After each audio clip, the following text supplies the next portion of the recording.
Business growth challenge 3-ডে MBA massive business acceleration প্রোগ্রামের day 3-তে সবাইকে ওয়েলকাম করছি। আমি কোচ কাঞ্চন আপনাদের সাথে আছি।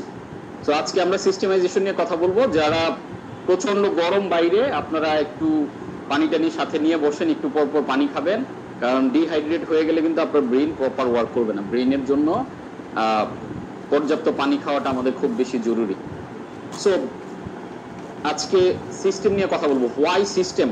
সিস্টেমটা কেন দরকার? System is the best way of doing something. System জিনিসটা কি? সিস্টেম মানে হলো মিনিমাম ইনপুট ম্যাক্সিমাম আউটপুট। অর্থাৎ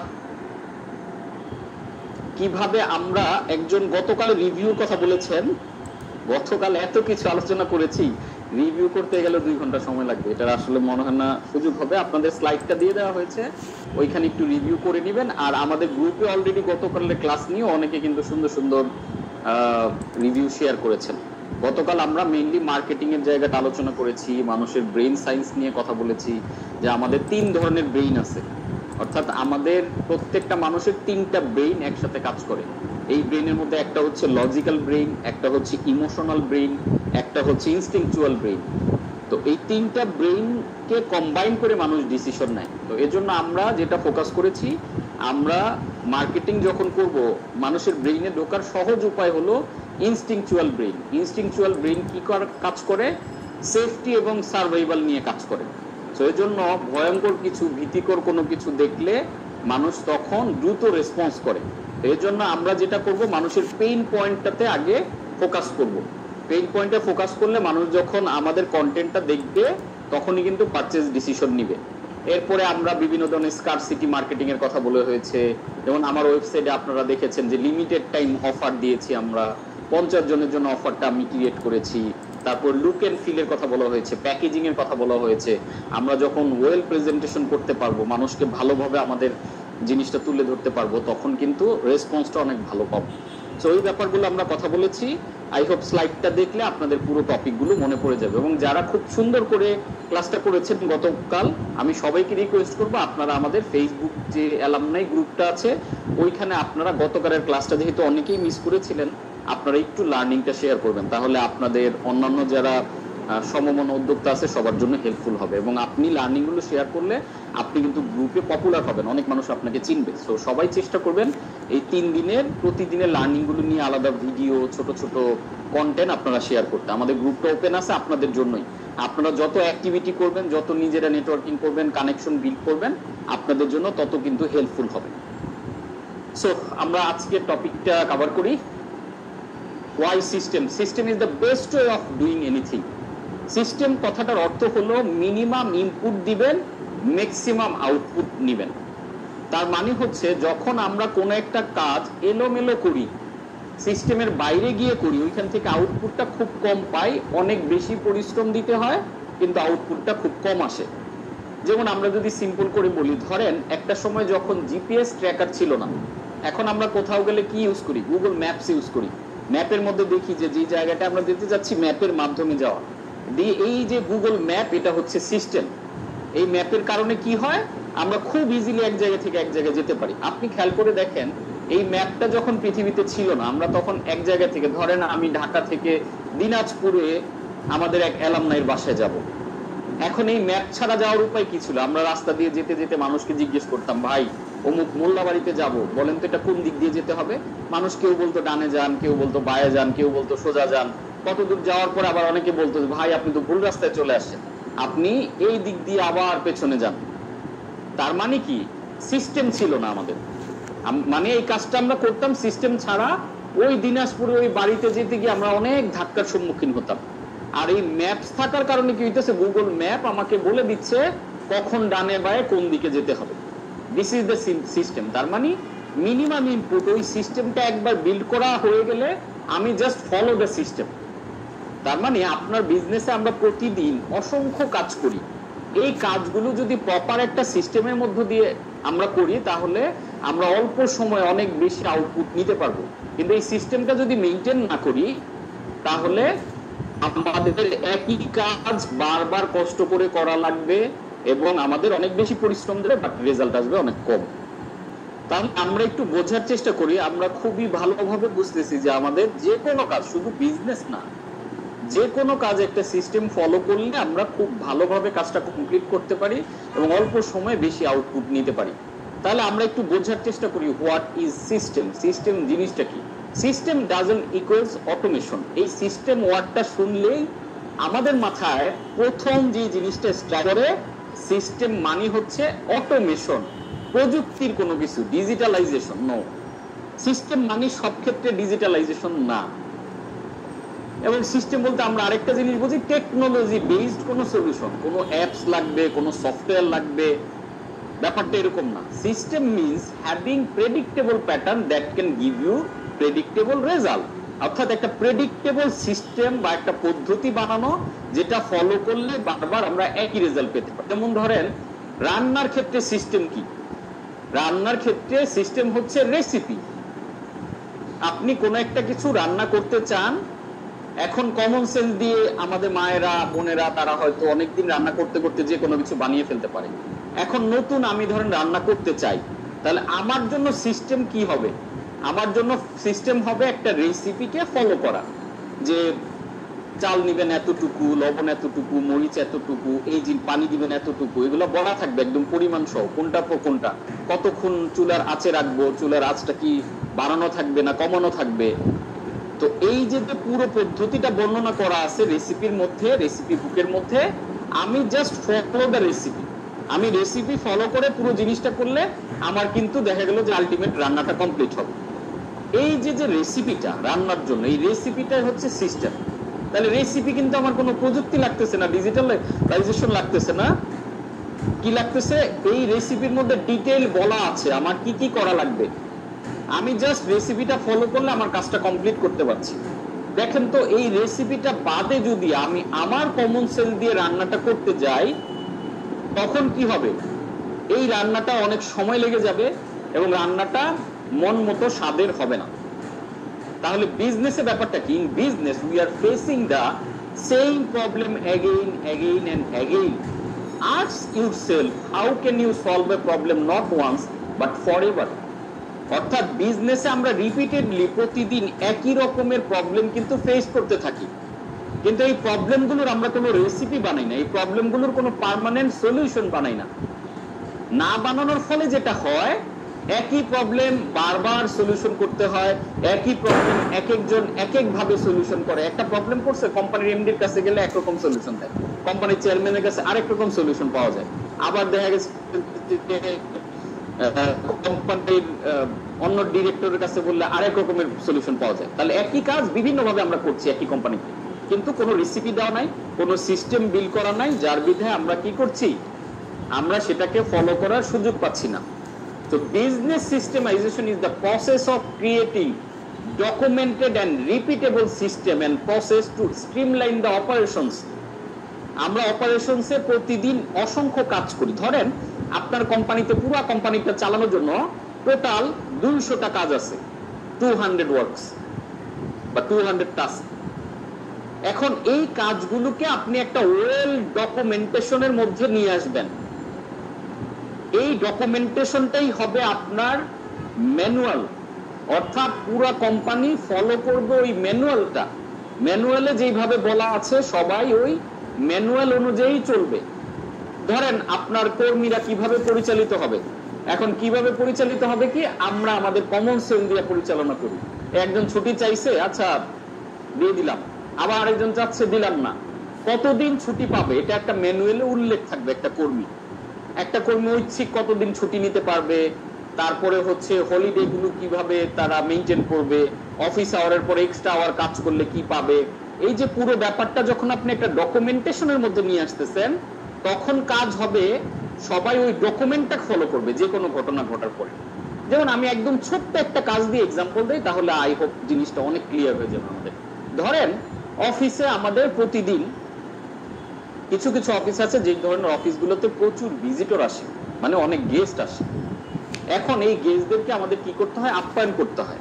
তাহলে এই আপ্যায়ন যে করতে হয় এটা তো প্রতিদিনের কাজ, এভরিডে আমাদের গেস্ট আসতেছে, আমরা আপ্যায়ন করছি, কিন্তু এটার কোনো ম্যানুয়াল কিন্তু আমাদের নাই।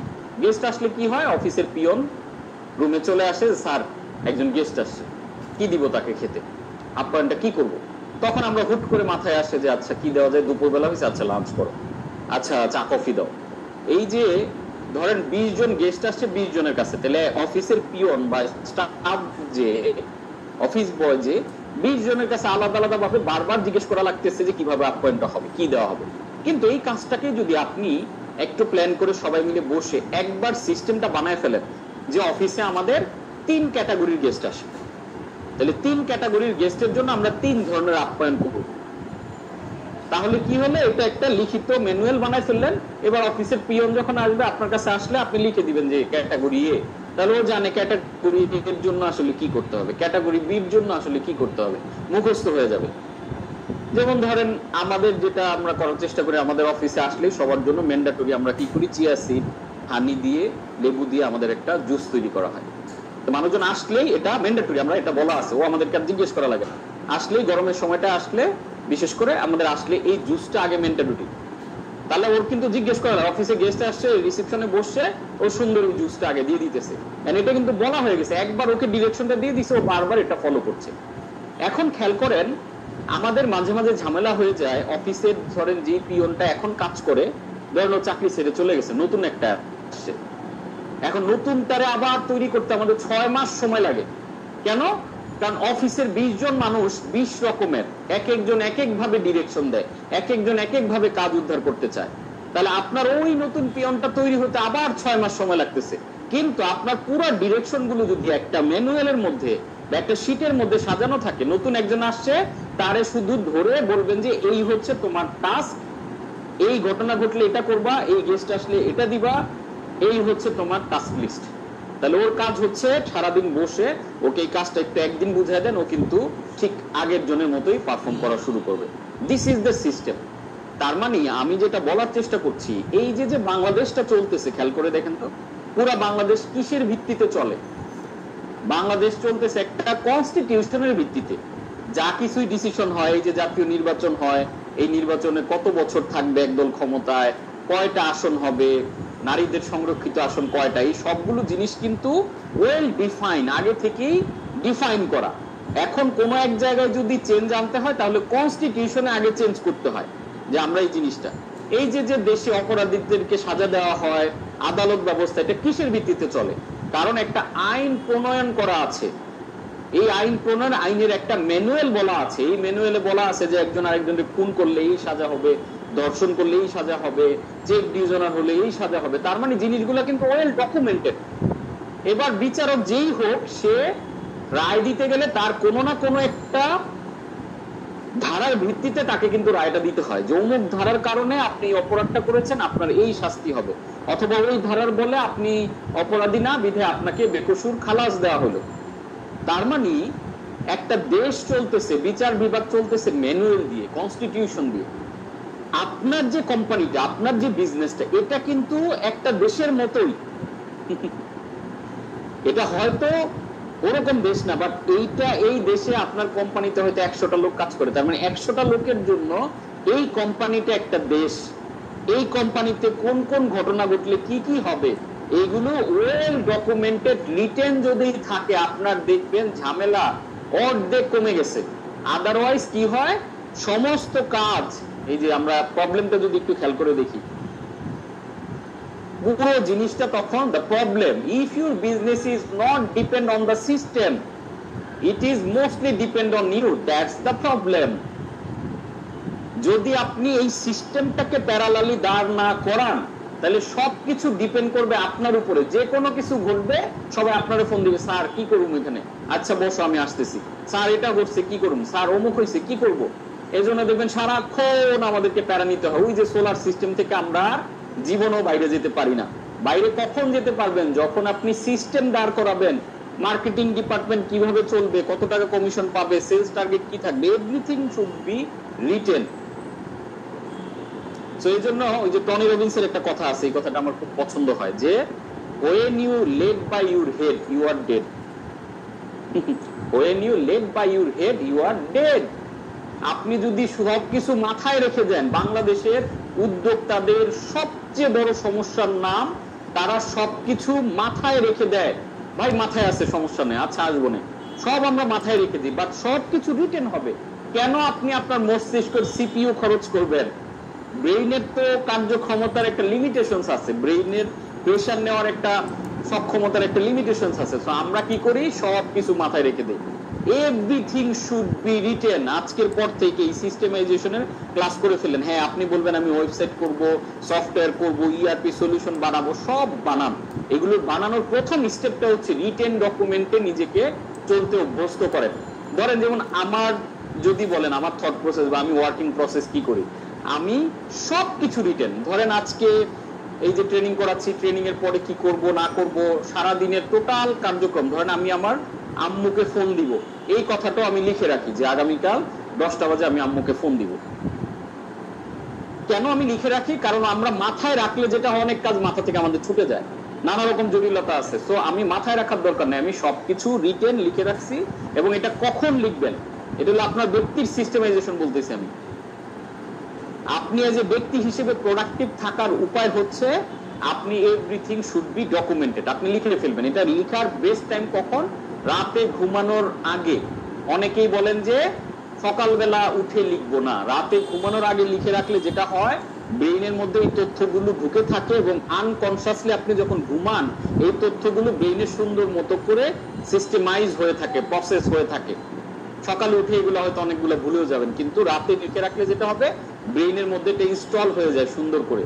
তো রাতে ঘুমানোর আগে সুন্দর করে আপনি লিখে রাখলেন যে আগামীকাল আমি এই 10টা, এই 20টা বা এই 50টা কাজ করবো, টপটপ সব লিখে রাখলেন। পরের দিন গিয়ে আপনার কাজ হবে কি, এই যে এটা কিন্তু একটা সিস্টেম, এই যে লিখে রাখলেন, দিস ইজ সিস্টেমাইজেশন। এত সোজা সিস্টেমাইজেশন জিনিসটা, সোজা। এই যে আপনি কষ্ট করে লিখলেন, এটা আপনার প্রোডাক্টিভিটিকে অনেক বাড়িয়ে তুলবে, অন্য মানুষের চেয়ে আপনি অনেক বেশি কাজ করতে পারবেন। যেমন আমি আমার এক্সাম্পল দিলে আপনারা জিনিসটা রিলেট করতে পারবেন। যেমন ধরেন আমার 2030 সালে, এখন কত চলতেছে 2024, 2030 সালে আমি যে বইটা লিখবো, ওই বইয়ের ফ্রেমওয়ার্ক আমি অলরেডি বানানো শুরু করে দিছি 2030। তার মানে 25-এ যেটা আসবে, 24-এ যেটা আসবে, 26-এ যেটা আসবে, কেন করছি আমি? This is সিস্টেমাইজেশন। সো যেমন ধরেন আমি এবছর এই যে সামনের বই মেলা আমার যেটা আসবে, ব্রেইন সায়েন্সের উপর আমি একটা বই লিখতেছি, বইয়ের নেমিং টেমিং সব করে রাখছি। তারপরের বছর যেটা আসবে ওইটাও করে রাখছি। এখন আগামী 6 বছরে 6টা বইয়ের আমার ফ্রেমওয়ার্ক করা। This is systemization. কেন করে রাখছি? ধরেন ব্রেন সায়েন্স নিয়ে আমি একটা আর্টিকেল পড়ছি, হুট করে আমার চোখের সামনে একটা আর্টিকেল আসে, পড়ে ভালো লাগলো, ওইখান থেকে 2টা টপিক মনে হলো আমার বইয়ে লেখা যায়। তখন আমি কি করবো, এখান থেকে 2টা টপিক নিয়ে আমি জাস্ট আমার ওই যে ব্রেন সায়েন্সের যে বইটা লিখতেছি ওই ফোল্ডারে রেখে দিই। আবার ধরেন আমি মানি ম্যানেজমেন্ট নিয়ে 2030 সালে একটা বই লিখবো।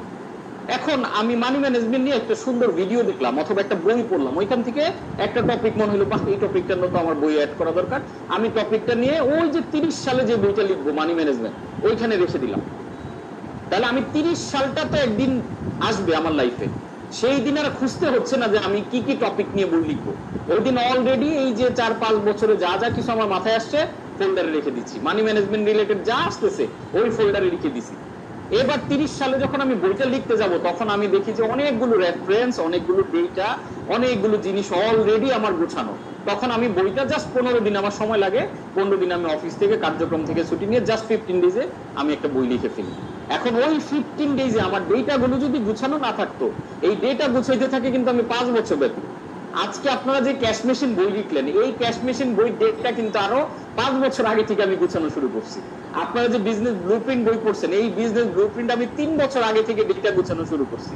তারপরে এসে যেই বছর বই বিক্রি হয়েছে 15 দিনে আমি বইটা লিখে পাস করে ফেলছি। This is the system. এটার জন্য কিন্তু কোনো সফটওয়্যার লাগতেছে না, কিছু রাখতেছে না, আপনার একটা প্ল্যানিং রাখতেছে সুন্দর করে জিনিসগুলো, আপনি কি কি করতে চান। অনেকেই আমাকে জিজ্ঞেস করে, স্যার আপনি নিজের বিজনেস সামলান, আপনি ট্রেনিং গুছান, আপনি বই লেখেন, এত কিছু কেমনে করেন? ওই যে দেখেন এবার ক্লাসের প্রথম স্লাইডে আপনারা যান, মিনিমাম ইনপুট ম্যাক্সিমাম আউটপুট।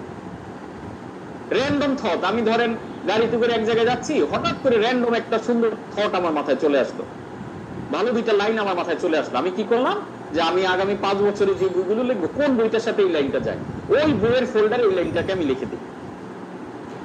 তাহলে কি হচ্ছে, আমি মিনিমাম ইনপুট যখন যেটা আসতেছে আমার মাথায় কোনো নলেজ আসতেছে এটা আর ফালানো যায় না।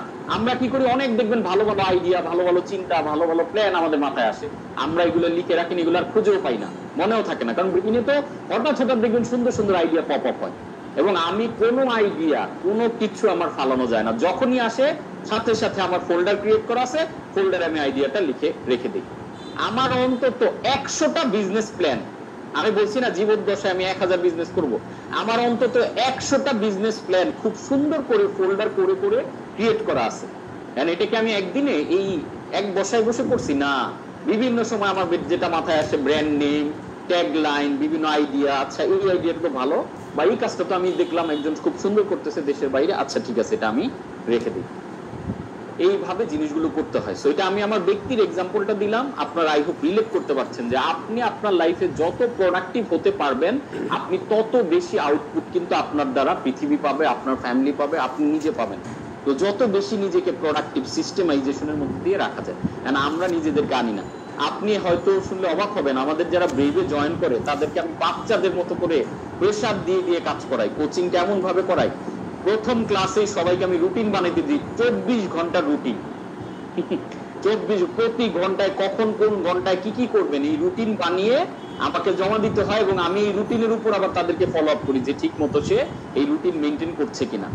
এখন আপনি বলবেন স্যার এটা তো বাচ্চাকালে রুটিন করছি, ভাই বাচ্চাকালে করছেন, এখন আরো বেশি দরকার। বাচ্চাকালে আপনার শুধু পড়ালেখা বাদে অন্য কোনো কাজ ছিল না, পড়তেন আর বন্ধুদের সাথে ঘোরাফেরা খেলাধুলা করতেন। এখন যে আপনি, এখন তো রুটিন আরো বেশি দরকার।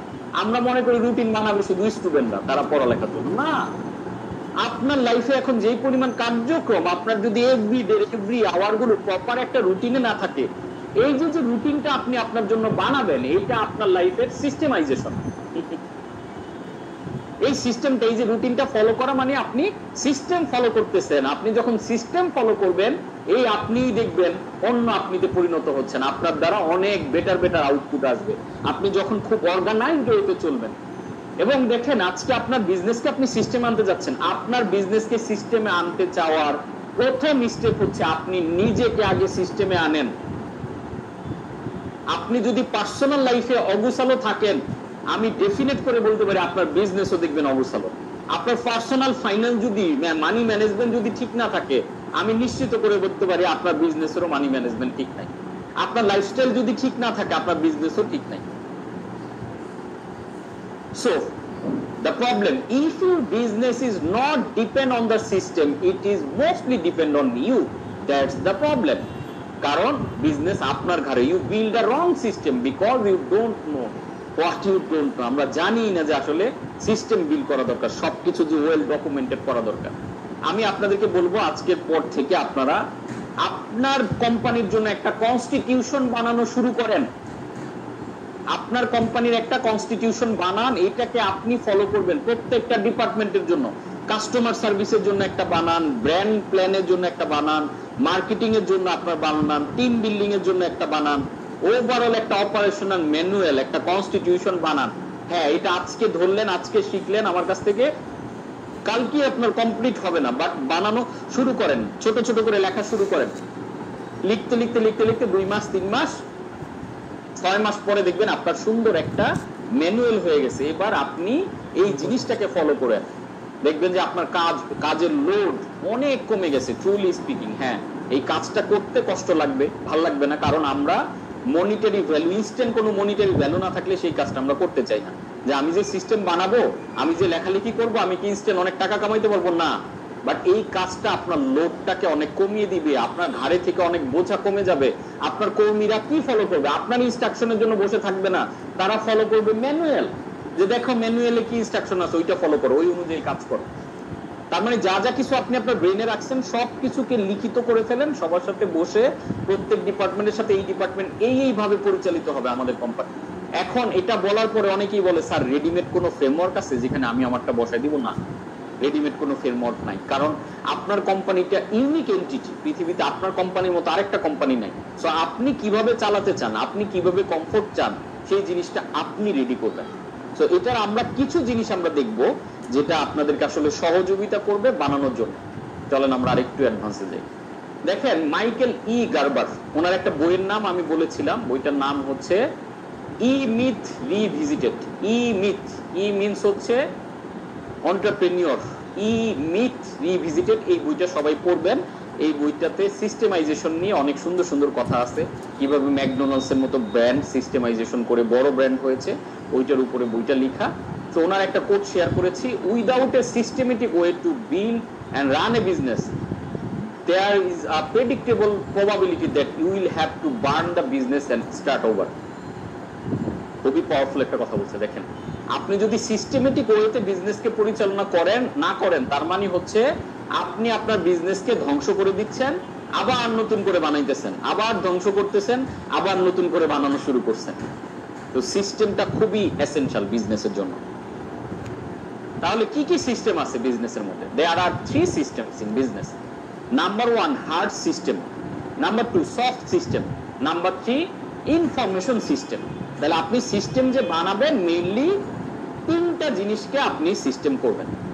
হার্ড সিস্টেম, তাহলে হার্ড সিস্টেম জিনিসটা কি? এই স্লাইডটা আমরা একটু মনোযোগ দিয়ে সবাই খেয়াল করব। চ্যাট সবকিছু থেকে মনোযোগটা আমরা ইসের মধ্যে আনি, লেকচারের মধ্যে আনি।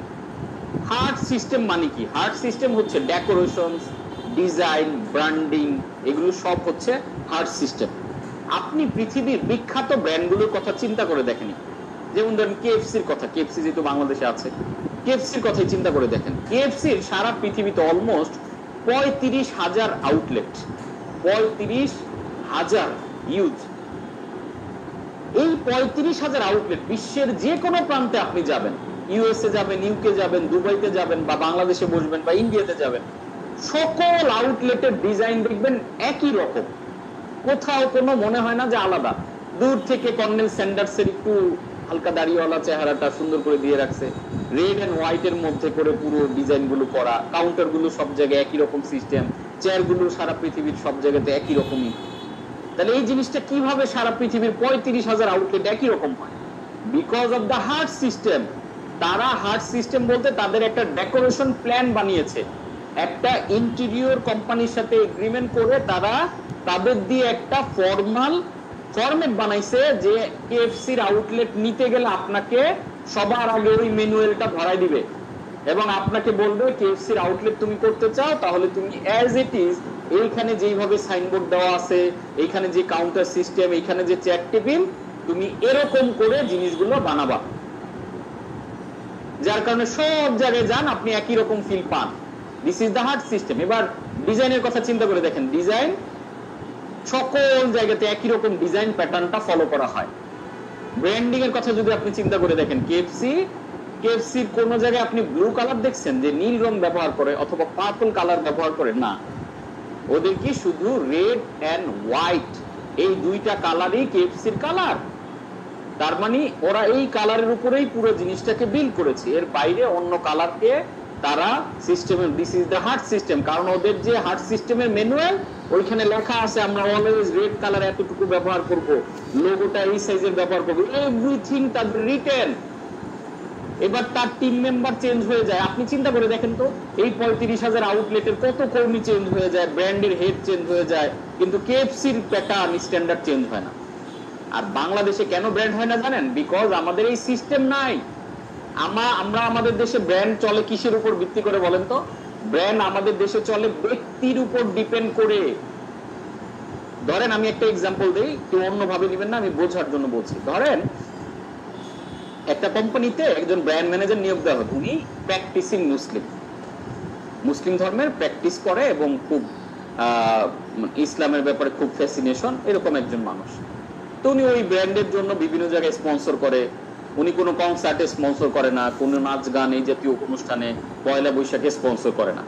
উনি স্পন্সর করে তাবলিগ জামাতে, ওইখানে গিয়ে হয়তো ব্যানার লাগায়, ওইখানে হয়তো ওই তাবলিগ জামাতে যারা আসে তাদের জন্য পানির ব্যবস্থা করে, খাবারের ব্যবস্থা করে, স্পন্সর করে। আবার হয়তো ওয়াজ মাহফিলে স্পন্সর করে। এখন বলবেন এটা কি মানে ভুল না ঠিক? আমি ভুল ঠিকে যাচ্ছি না, আমি জাস্ট একটা মেসেজ দিচ্ছি, মেসেজটা একটু বোঝেন। তো আপনি বলবেন হ্যাঁ ঠিকই তো আছে। এখন ঘটনাটা যেটা ঘটে, তাহলে কি হইতেছে? ওই ব্যক্তির আইডিওলজি, ওই ব্যক্তির ফিলোসফি, ওই ব্যক্তির ধর্মকর্মের উপরে বেস করে সে তার তার মতো করে ব্র্যান্ডটাকে দাঁড় করাচ্ছে, তাতে ব্র্যান্ড একটা জায়গায় যাচ্ছে, ওকে। এখন কোনো কারণে ওই কোম্পানি থেকে ওই লোক চাকরি ছেড়ে দিল, আরেকজন এসে এখানে জয়েন করলো। এই লোক যে জয়েন করছে উনি আবার একটু হিপ হপ পিপল, উনি আবার অত প্র্যাকটিসিং মুসলিম না, অত ধর্মীয় ব্যাপারে সিরিয়াস না। উনি চিন্তা করলে একটা ব্র্যান্ড, বড় ব্র্যান্ড বানাইতেছি, তাহলে ব্র্যান্ড কি শুধুমাত্র ওয়াজ মাহফিলে আর ইসলামিক অনুষ্ঠানে স্পন্সর করলে হবে? এই আগের ব্র্যান্ড ম্যানেজার যে ছিল উনি ভুল করছে, ঠিক হয় নাই। উনি এবার এসে পয়লা বৈশাখের কনসার্টে বিশাল স্পন্সর দেওয়া শুরু করলো। তা আপনি দেখেন তো ব্র্যান্ডের কনসিস্টেন্সি ঠিক থাকলো? এখন আমি বলছি না কোনটাতে স্পন্সর করা ভুল এবং কোনটাতে সঠিক, আমি বলার চেষ্টা করছি যে কনসিস্টেন্সিটা তো থাকলো না। এটার একটা ক্লাসিক্স এক্সাম্পল আমি আপনাদের দিই, কত ব্র্যান্ড যে বাংলাদেশে ধ্বংস হয়ে যায় বিকজ অফ সিস্টেম ঠিক না থাকার কারণে। আপনারা নিশ্চয়ই জানেন, ইভেন আমার বিজনেস ব্লুপ্রিন্ট বইতেও আমি লিখেছি যে বাংলাদেশে একটা বিখ্যাত সাবানের ব্র্যান্ড ছিল, নাম কি অ্যারোমেটিক, আপনারা সবাই জানেন। অ্যারোমেটিক সাবান একটা দারুণ কনসেপ্ট নিয়ে মার্কেটে এসেছিল, কনসেপ্টের নাম ছিল হালাল সাবান। তো হালাল সাবান নিয়ে যখন মার্কেটিং করলো ব্যাপক, এই মার্কেটিং এর কারণে হালাল সাবান বিখ্যাত হয়ে গেল ওই সময়, এবং লাক্সের মার্কেট শেয়ার ছিল তখন 70-30, অর্থাৎ মার্কেটে 100টা সাবান বিক্রি হলে এর মধ্যে 70টা সাবান বিক্রি হতো লাক্স, অন্যান্য ব্র্যান্ড মিলে বিক্রি হতো 30টা। সেই জায়গায় অ্যারোমেটিক যখন হালাল সাবানের বিজ্ঞাপন দেওয়া শুরু করলো, আর যেহেতু বাংলাদেশ মুসলিম অধ্যুষিত দেশ, বেশিরভাগ মানুষ অ্যারোমেটিক সাবান ব্যবহার করা শুরু করলো এবং মার্কেট শেয়ার উল্টে গেল। এখন দেখা গেল 67% মানুষ অ্যারোমেটিক সাবান বিক্রি ইউজ করে, অর্থাৎ 100টা সাবানের মধ্যে অ্যারোমেটিক বিক্রি হচ্ছে 67টা, আর বাকি লাক্স সহ অন্য সাবান মিলে 30 থেকে 35টা। দেখেন অবস্থা। এখন এই অ্যারোমেটিকের মতো এত মার্কেট কাঁপিয়ে দেওয়া ব্র্যান্ড মার্কেট থেকে পরবর্তীতে নাই হয়ে গেল কেন? Because of the consistency. কারণ অ্যারোমেটিক সাবানের কনসেপ্ট যিনি নিয়ে কাজ করেছিলেন সৈয়দ আলমগীর স্যার, উনি যখন ওই কোম্পানি ছেড়ে অন্য কোম্পানিতে চলে গেলেন, নতুন যে ব্র্যান্ড ম্যানেজার আসলো সে চিন্তা করলো অ্যারোমেটিক যেহেতু এত বিক্রি হইতেছে, তাহলে আমরা একটা কাজ করি, আমরা সুন্দরী যে মডেলগুলো আছে তাদের দিয়ে আমরা টেলিভিশনে বিজ্ঞাপন রান করি। তখন ওই সময় রিয়া, রোমানা সহ বিখ্যাত যারা মডেল ছিল তাদের দিয়ে অ্যারোমেটিকের আবার বিজ্ঞাপন বানাই। এখন বললেন বানাইছে তাতে সমস্যা কি? দেখেন এইটাই সমস্যা।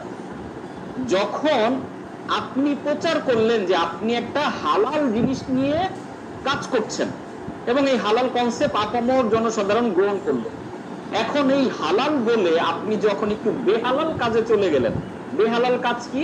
আপনি মডেলদের এনে সাবান দিয়ে গোসল করতেছে আপনি যখন দেখাচ্ছেন, এইটা তো একটা মুসলিম সেন্টিমেন্টের সাথে গেল না। তখন মানুষ চিন্তা করলো আচ্ছা এরা তো তাহলে হালালের নামে এরা ভাউতাবাজি করতেছে, হালালের নামে আমাদের একটা ঠকানোর ব্যবস্থা করতেছে। তখন কি করলো মানুষ? কিন্তু এখন বলবেন মানুষ কি এত সিরিয়াসলি এগুলো বোঝে? ব্র্যান্ড ট্রেন্ড বোঝে? মানুষ এগুলো বোঝে না, কিন্তু মানুষের সাবকনশিয়াস মাইন্ড থেকে ইমোশনালি মানুষ ডিসিশন নেয়। আমরা গতকালের ক্লাসে একটা ইনডেপথ আলোচনা করেছি।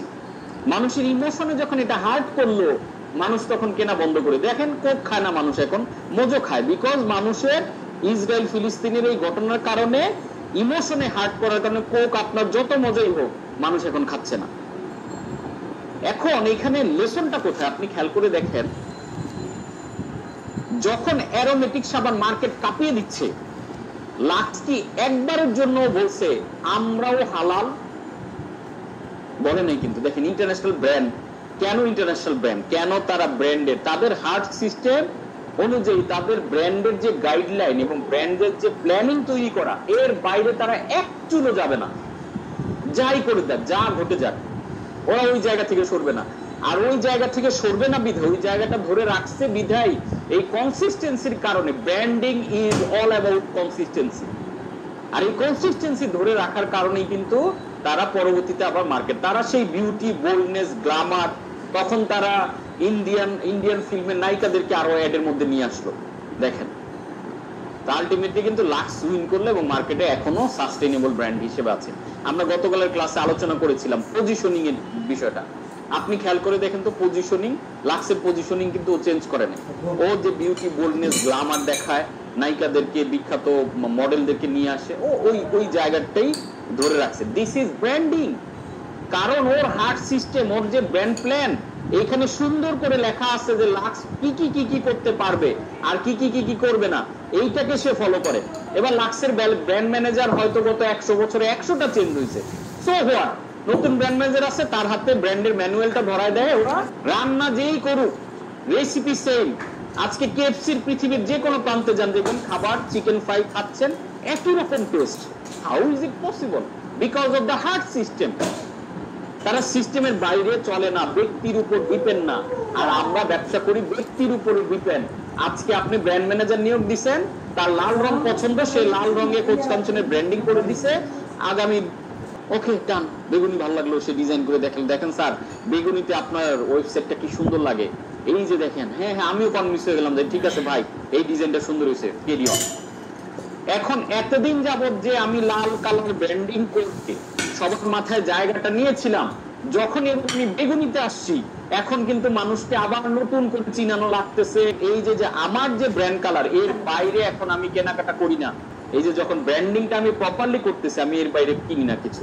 এখন বলে যে তুমি খালি কালো আর লাল সাদার বাইরে কিছু কিনো না, অন্য জিনিস কেনো।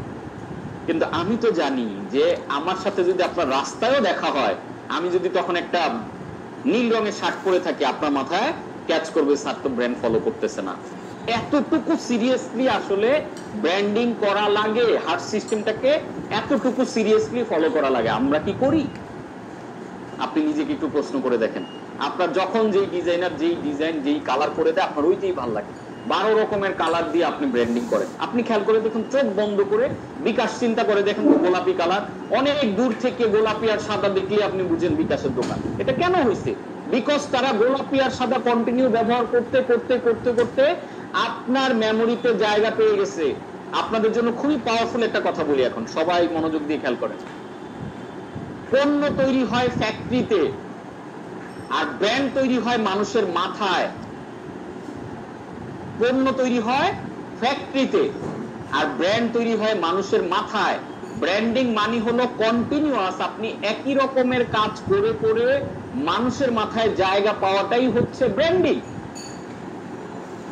দ্যাট ইজ হোয়াই পৃথিবীর বিখ্যাত ব্র্যান্ডগুলো তাদের ওই কনসিস্টেন্সিটাকে ধরে রাখে। This is heart system. এজন্য সবার তাদের ডেকোরেশন, তাদের ওয়েবসাইট, তাদের বুশিয়ার সবকিছু দেখবেন অ্যালাইন। আপনি জাস্ট কেএফসিটাকে মডেল হিসেবে ধরেন, কেএফসির সবগুলো আউটলেট দেখবেন একই রকম, ওদের বক্স গুলো যে করছে একই রকম, ওদের ওয়েবসাইটে ভিজিট করবেন সব জায়গায় দেখবেন একই রকম look and feel, because of the heart system. এই জিনিসগুলো এমনি এমনি হচ্ছে না। এত মানুষ চেঞ্জ হয়ে যায়, ওদের কথা হচ্ছে যে কোম্পানির সিইও চেঞ্জ হয়ে যাবে, মার্কেটিং এর হেড চেঞ্জ হয়ে যাবে, ব্র্যান্ডের ম্যানেজার চেঞ্জ হয়ে যাবে, বাট আমার যে ম্যানুয়াল এটা চেঞ্জ হবে না। হ্যাঁ, তার মানে কি ম্যানুয়ালে হাত দেওয়া যাবে না? যাবে, সময়ে সময়ে যেটা আপগ্রেড করা দরকার করবেন, কিন্তু মূল জায়গা থেকে সহজে সরে যাওয়া যাবে না। আমি যে এত কষ্ট করে ব্ল্যাক এন্ড রেড এর উপরে মার্কেটিং করে কোচ কাঞ্চনটা আপনাদের মাথায় এস্টাবলিশ করাচ্ছি, দেখেন তো, আপনি দূর থেকে দেখলে বুঝে যাবেন কোচ কাঞ্চন। কোচ কাঞ্চনের পোস্ট গুলোর একটা লেআউট আছে, একটা ফরম্যাট আছে, আপনি দেখলে বুঝেন হ্যাঁ এটা কোচ কাঞ্চন স্যারের পোস্ট। আপনি খেয়াল করে দেখেন তো, আপনাকে যদি এখন গ্রামীণ ফোনের একটা পোস্ট দেখায় গ্রামীণ ফোনের লোগো ছাড়া, আপনি দেখে বলে দিতে পারবেন এটা গ্রামীণ, কারণ ওরা ব্লু কালারটা কেমন ভাবে ইউজ করে এবং ওদের একটা ফরম্যাট আছে, ওদের একটা ডায়াগ্রাম আছে, এটাকে মেইনটেইন করে ওরা পোস্ট গুলো দেয় ফেসবুকে। আপনার কি এটা আছে? নাই, আমাদের অনেকেরই এটা নাই। আজকে যদি আপনাকে একটা বাংলা লিংকের পোস্ট দেখাই, আমার লোগো লাগবে না, আপনি কিন্তু দেখে বুঝে যাবেন। কেন? হার্ট সিস্টেমে লেখা আছে যে কোন কালারটা কতটুকু ইউজ করবে, কোন ফন্ট, ইভেন ফন্ট পর্যন্ত ডিফাইন করা, যে লেখাটা যাবে কোন ফন্টে যাবে। বাংলা লিংক এক ধরনের ফন্ট ইউজ করে, রবি এক ধরনের ইউজ করে। আমি রবির যদি একটা পোস্ট দেখে, রবির লোগো লাগবে না, আপনি দেখে চিনে যাবেন। This is branding, this is heart system. আপনাকে এই সিস্টেমটা বানাতে হবে। আপনি যদি নিজে না পারেন, ব্র্যান্ডের এরকম অনেক এক্সপার্টরা আছে, তাদের সাথে বসে একবার এই ম্যানুয়ালটা বানায় নেবেন, সারা জীবন ওইটাকে ফলো করবেন এবং লং রানে মানুষের মাথায় আপনি একটা ব্র্যান্ড হিসেবে এস্টাবলিশ হবেন। আই হোপ আমরা হার্ট সিস্টেম ব্যাপারটা ক্লিয়ার।